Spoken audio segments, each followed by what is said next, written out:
संसारदावानललीढलोक त्राणाय कारुण्यघनाघन प्राप्तस्य कल्याणगुणार्णवस्य वन्दे गुरुश्रीचरणारविन्दं वन्दे गुरुश्रीचरणारविन्दं।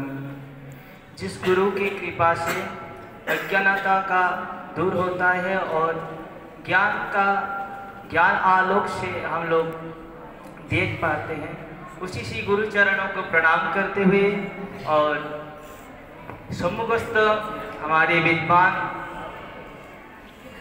विद्वानों को प्रणाम करते हुए और समस्त मातृवर्ग और हमारे ज्येष्ठ को सादर प्रणाम करते हुए और ब्रह्मचारियों के प्रति स्नेहपूर्वक आशीर्वचन देते हुए गीता के ऊपर जो आज का कार्यक्रम चल रहा है, इस विषय में मुख्य है गीता।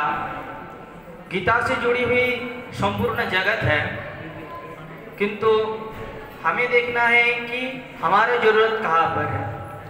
कह कम शक्तो रक्षति मृत्यु काले रज्जुच्छेदे के घटम धारयन्ति एवं लोकस्तुल्यो धर्मो वनाना काले काले छिद्यते रुह्यते च। हर कोई सोचता होगा कि मैं जब कुएं से पानी निकल रहा हूँ तो उस मटके से या उस बाल्टी से मैं रस्सी को बंधन कर रहा हूँ, लेकिन जब पानी निकालते हुए उस बंधन को छोड़कर वो बाल्टी गिर जाएगा या वो मटका गिर जाएगा, तब किसी का क्षमता नहीं होता है उस मटके को पकड़ के रखने का। तो बोल रहे हैं कह कम शक्तो रक्षति मृत्यु काले। जब एक व्यक्ति का मृत्यु होता है, मृत्यु लोभ अदर्शन, तो उस मृत्यु के समय किसी का भी क्षमता नहीं होता है, चाहे वो माता हो, चाहे पिता हो या हमारे अन्य कोई आत्मीय हो, किसी का क्षमता नहीं होता है हमारा मृत्यु काल में हमें उस स्थिति में या जीवित रखने का क्षमता उनके पास नहीं होता है। वैसे ही एक बाल्टी टूट जाने पर उस बाल्टी को भी पकड़ नहीं सकता। काले काले छिद्यते रुह्यते च। ऐसे ही पेड़ पौधों को काटा जाता है और बार बार वो सृष्टि होता है। तो इंसान हर बार जन्म ग्रहण करता है, लेकिन उसका करणीय क्या है, गीता हमें वो बताता है। हम कभी ये नहीं करते हैं, जो मुख्यतः हमारे हिंदू भारत में जो दिखा जाता है कि विशेष तौर से गीता को घर में रखकर सिर्फ पूजन किया जाता है। अब यहाँ पर कितने ऐसे व्यक्ति हो सकते हैं जो रोगी हो जाने के बाद, बीमार या बीमारी से ग्रस्त हो जाने के बाद दवाई को घर में मंदिर में रखकर उसका पूजन करते हैं। ऐसा एक भी व्यक्ति पूरे ब्रह्मांड में नहीं मिलेगा कि वो बीमार हो और दवाई को घर में रखकर पूजन करता हो। तो हम बीमार हैं और हमारे दवाई जो है वो गीता जी के हर वाणी में, हर श्लोक में अलग अलग प्रकार के, अलग अलग रोगों के, अलग अलग मानसिक रोगों के वहाँ दवाई बताए गए हैं। अच्छा, जब वेदों में ये सब कुछ कहा गया था तो फिर गीता का जरूरत क्या था? भगवान श्री कृष्ण क्यों शिष्यस्ते हम साधे मांगता बोलने पर ही उनको ये बात सुनाए? इसके पहले वेद था, और जब भगवान उनके परम मित्र है तब उनका क्या दुख हो सकता है? तो सोचो कि एक भगवान के मित्र को भी ऐसा समस्या की सम्मुखीन होना पड़ता है, जिस सम्मुखीन में वो भी विषादग्रस्त हो जाता है। तो ये विषाद पल हर किसी के जीवन में आता है, चाहे वो गृहस्थी हो, ब्रह्मचर्य हो, गृहस्थ, वानप्रस्थ, संन्यास, किसी भी परिस्थिति में आ सकता है। इसीलिए गीता उस स्थान पे अभ्यास ऐसा करना है जिसमें उनका भावों का अनुसरण किया जा सके। हम ज्ञानों तक तो पहुंच सकते हैं, लेकिन ज्ञान जब अनुभव में बदलता है तब जाके वो काम में आता है। एक बार श्री चैतन्य महाप्रभु पुरी धाम, जगन्नाथ धाम में गए थे।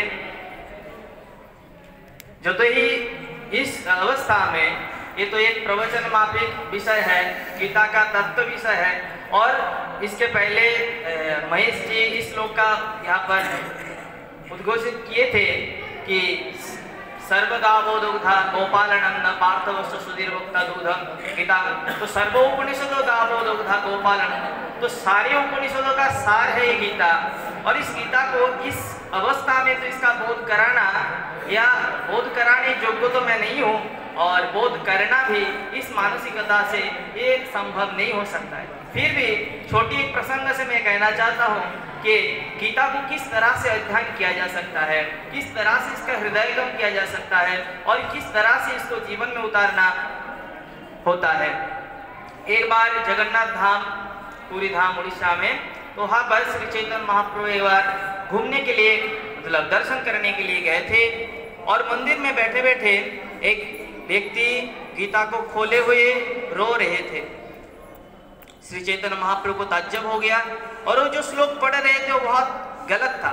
मतलब हमारे जो संस्कृत की दृष्टि से वो श्लोक इतना ही गलत था कि हम सोचे कि वो एकदम संस्कृत अनभिज्ञ व्यक्ति हैं, वो उस श्लोक को पढ़ रहे थे और इतना भावुक होकर रो रहे थे कि चकित हो गए। श्री चैतन्य देव प्रेम की सागर है और भगवान भी है, लेकिन लोक शिक्षा के कारण से बहुत कुछ दिखाना पड़ता है, उनको लीला करना पड़ता है। आप जाके पूछे, पास में बैठे और पूछे कि आप ऐसा क्या आपको क्या मिल रहा है इस ग्रंथ से कि आप इतना भावुक हो रहे हो। और मैंने जहाँ तक सुना, मैंने देखा कि आपके हर एक श्लोक में उच्चारण में बहुत सारी गलतियाँ हैं, फिर भी आप पढ़ रहे हो। आजकल तो सोचते हैं कि गीता पढ़ने के लिए हमें संस्कृत पढ़ना होता है। आजकल ये भी होता है कि संस्कृत बिना हम धर्म को शिक्षा नहीं कर सकते हैं, और हिंदू धर्म का पालन करिए, हिंदू तो धर्म नहीं संप्रदाय, तो सनातन धर्म का पालन करें तो हमें संस्कृत पढ़ना होगा, नहीं तो हम नहीं कर सकते। तो इस कारण से उस प्रसंग का मैं बोल रहा हूँ कि ऐसे मानसिक परिस्थितियों से हमें गुजरना पड़ता है, ऐसे व्यवस्था या ऐसे अवस्था के सम्मुखीन हमें होना पड़ता है। तो उस समय श्री चैतन्य देव उनसे पूछे कि आप ऐसा, आपको क्या मिल रहा है कि आप इतना रो रहे हो, आपकी अशुद्धि से भरा हुआ है आपका श्लोक। तो बोले कि मैं यही देख रहा हूँ इस गीता में, मुझे और कुछ नहीं दिखाई दे रहा है कि ये त्रिलोकेश्वर के ईश्वर, मतलब अनंत ब्रह्मांड, अनंत आदि, जिसको भाषा से व्यक्त नहीं किया जा सकते, फिर भी अनादि अनंत करके हम लोग व्यक्त कर ही देते हैं, भाव को प्रकाश करते हैं। तो ऐसे अनादि भगवान जिसको किसी का जरूरत नहीं होता है, और उनकी इशारा मात्र से जगत का लय प्रलय संभव हो सकता है, सृष्ट हो सकता है, वो भगवान एक भक्त की, एक साधारण इंसान की वो सारथी मानकर चल रहे, इतना बड़ा। तो ये भाव मुझे मैं देख पा रहा हूँ कि कितना भक्त पराधीन है भगवान, और इसी भाव को मैं ग्रहण करते हुए मेरा ये आंसू आ रहा है और आंसू थाम नहीं रहा है।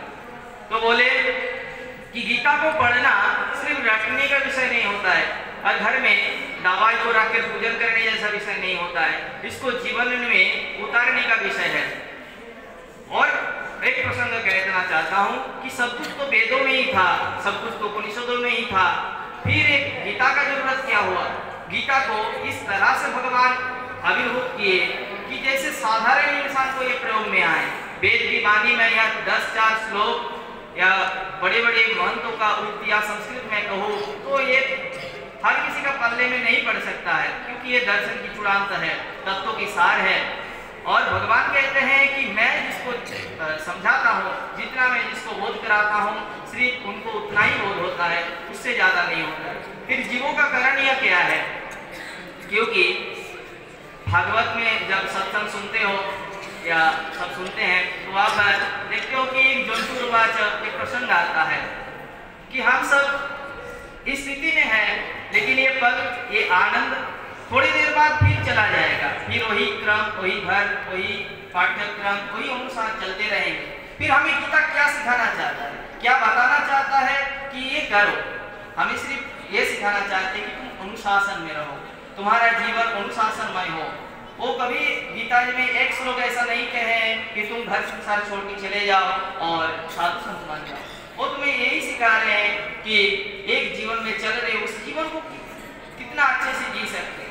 हर कोई यहाँ सारे बैठे हैं या दूर दूर से आए हैं, सब एक ही कारण है कि अपने पुत्र को देखेंगे या इस अनुष्ठान को देखेंगे, इस कार्यक्रम को देखेंगे और हमारे यहाँ ब्रह्मचारी भी वही पल को इंतजार कर रहे थे सारे कि कब पिता माता आए और उनके साथ में मिलो और उस सुख का। तो हर कोई कहीं ना कहीं से वो सुख का ही संधान करता है और इस सुख का संधान करते हुए उसको बार बार प्रारब्ध अनुसार उसको इस जगत में आना ही पड़ता है। उस समय जंतुर्वाच में कहा जा रहा है, श्लोक के हिसाब से मैं नहीं बता रहा हूँ, शासन के हिसाब से मैं बता रहा हूँ कि वहाँ पर हम जब मातृगर्भ में रहते हैं उस समय भगवान से वंदना करते हैं, हे भगवान, हे दयालु करुणा सिंधु, आप मुझे रक्षा करो, क्योंकि हमारा मृत्यु से भी ज्यादा यंत्रणादायी होता है जन्म। तो उस समय हम भगवान से स्तुति करते हैं कि हमें मुक्त करो इस मल मूत्र युक्त स्थान से और हम जगत में जाएंगे, आपका नाम प्रचार करेंगे, जगत कल्याण के काम करेंगे। और आते हुए जब आए उसके बाद विस्मरण हो गया कि क्या करना है। यही बात को पकड़ने के लिए और विषादग्रस्त अवस्था में सही स्थित करने के लिए गीता हमें सिखाया जाता है। एक भाग में जब गीता सही अच्छे से कोई पढ़ने लगेंगे तो देखा जाएगा कि अर्जुन का अपने लोगों से ही युद्ध करना पड़ रहा है और सबसे प्रिय जिनके स्नेह छाया में वो बड़े हुए उनको ही युद्ध करने के लिए सम्मुख में मिला। तो कितना वो दुविधा स्थल है, कितना विषादग्रस्त समय है। तो उस समय को हम तो ऐसे नहीं कर सकते कि कैसा क्या करना चाहिए। हर किसी को अपने अपने ज्ञान और अनुभव के द्वारा ये अनुभव करना चाहिए और जीवन में जब भी कोई विषाद अवस्था हो तब श्री गीता को हाथ में लेकर और भगवान श्री कृष्ण के चरण में वंदन करते हुए कि हे भगवान, शिष्यस्तेहं साधिवाक्तां प्रपन्नम, मैं अज्ञान से आच्छादित हूँ, इस ज्ञान नहीं है मैं इस जगत में कैसे चलूँ, आपका मैं दास हूँ या दासी हूँ, आपका विचार ही हमें रास्ता दिखाएगा। अतएव मैं आपका ये गीता को मैं अपना जीवन का आदर्श बनाकर चलूंगा। यही संकल्प लेते हुए कोई चले तो उसका कल्याण अवश्य संभावी है। ये सेठ जी हमें इसी मार्ग के लिए ही, इसी शिक्षा के लिए ही इस स्थान का स्थापना किए हैं और बहुत भाग्य के प्रारब्ध से ही ऐसा स्थानों में आना और थोड़े से भी ये कार्यक्रम तो चलता ही रहेगा क्योंकि आगे भी है।